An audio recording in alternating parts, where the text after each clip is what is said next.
السلام علیکم ویورز، امید کرتی ہوں آپ سب خیریت سے ہوں گے۔ آج کا جو ہمارا ٹاپک ہے وہ ہے مواخات مدینہ۔ ہجرت مدینہ کے بعد حضرت صلی اللہ علیہ وسلم نے مدینہ میں رہنے والے مہاجرین اور انصار کے درمیان جو بھائی چارے کا رشتہ قائم کیا اس کو مواخات مدینہ کہتے ہیں۔ حضرت انس کی روایت ہے کہ رسول اللہ نے ان کے مکان میں مہاجرین اور انصار کو جمع کیا جن کی تعداد 90 تھی۔ ان انصار اور مہاجرین کے درمیان بھائی چارہ قائم کیا۔ بھائی چارے کی بنیاد یہ تھی کہ ایک دوسرے کے غمخوار ہوں گے اور ایک دوسرے کی مدد کریں گے۔ مکہ مکرمہ میں جتنے لوگ اسلام قبول کر چکے تھے ان میں سے دو کو آپس میں بھائی بھائی بنا دیا تھا۔ یہ اسلامی بھائی چارہ ایسا بھائی چارہ تھا جس کی بنیاد خون، رنگ، نسل اور علاقائیت جیسی انسانی وحدت کو پارا پارا کر دینے والی عصبیتوں پر نہیں رکھی گئی، بلکہ اس کی بنیاد عقیدہ توحید پر تھی، یعنی ایک خدا، ایک رسول، ایک کتاب، ایک قبلہ اور ایک کلمہ۔ اس بھائی چارے کے دروازے بلا امتیاز ہر انسان کے لیے ہر وقت کھلے تھے، جب جس کا جی چاہے دل کے یقین کے ساتھ زبان سے کہے اور اس برادری میں شامل ہو جائے۔ اس لیے ہم تمام مسلمان ایک دوسرے کے بھائی بھائی ہیں۔ جو مسلمان جہاں کہیں بھی موجود ہے، دین کی وجہ سے، اسلام کی وجہ سے ہمارا تعلق جو ہے اس کے ساتھ بھائی چارے کا ہے۔ پھر ہم دیکھتے ہیں کہ مواخات مدینہ جو حضرت صلی اللہ علیہ وسلم نے مدینہ کے اندر قائم کیا اس کے کیا نتائج نکلے۔ مواخات مدینہ کے اس نظام میں تمام مسلمانوں کو ایک امت میں تبدیل کر دیا، جس کا نفع نقصان، عزت و ذلت، فتح و شکست کو ایک کر دیا۔ اس لیے اثار و قربانی کی بے شمار مثالیں قائم ہوئی جس کی تاریخ انسانی میں کہیں مثال نہیں ملتی۔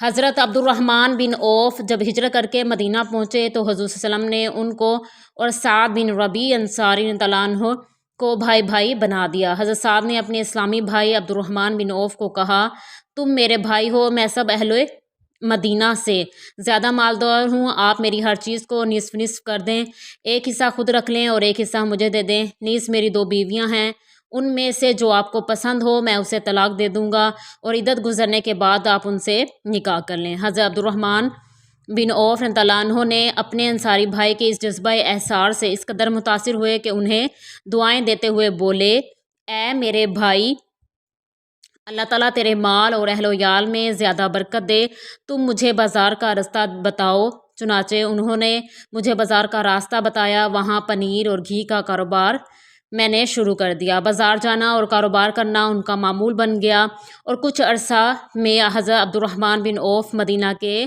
متمول افراد میں شامل تھے۔ اسی طرح حضرت ابو ہریرہ رضی اللہ عنہ سے روایت ہے کہ انصار نے نبی کریم صلی اللہ علیہ وسلم سے عرض کیا، آپ وسلم ہمارے درمیان اور ہمارے بھائیوں کے درمیان ہمارے کھجور کے باغات تقسیم فرما دیں۔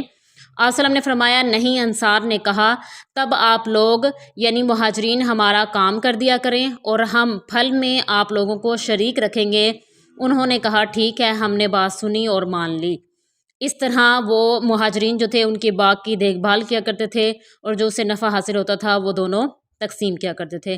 مختصر یہ ہے کہ انصار نے جس طرح بڑھ چڑھ کر اپنے مہاجرین بھائیوں کو عزت و کرام عطا کی اور محبت اور خلوص اور اثار و قربانی سے کام لیا، مہاجرین نے اس سے بڑھ کر کرم و نوازش کی قدر کی اور انہوں نے اس سے کوئی غلط فائدہ نہیں اٹھایا، بلکہ ان سے صرف اتنا ہی حاصل کیا جس سے وہ اپنی ٹوٹی ہوئی معیشت کو دوبارہ سدھار سکتے تھے۔